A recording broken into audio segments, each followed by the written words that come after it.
Today I want to talk about transformations, and specifically three types.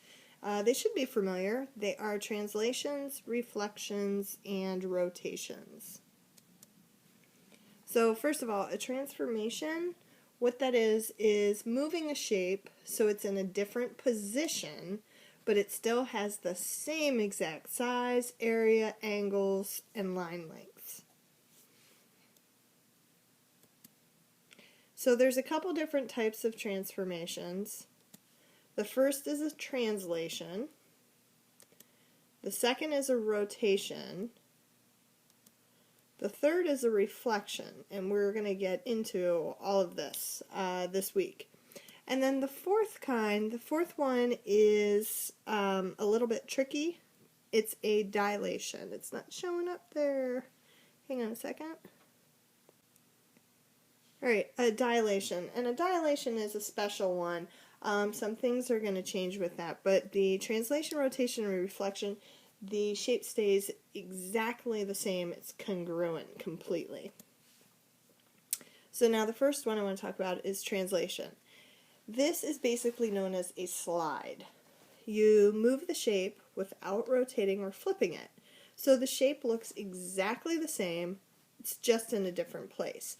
And so the picture that's there, this is stuff that we're going to be doing, okay? I'm going to ask you to slide it 7 units to the left and 3 units down, okay? This would be a translation. All you did was slid it. It's like you took a piece of paper and you just moved it.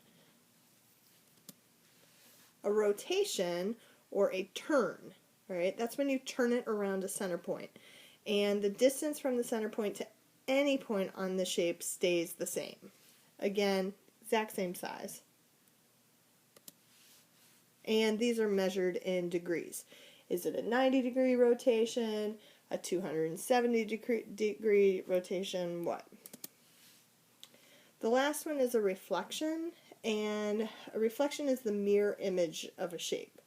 So the shape is an equal distance away from the line of reflection. Some people call that the line of symmetry. But the shape has just been flipped. That's sometimes what it's known as.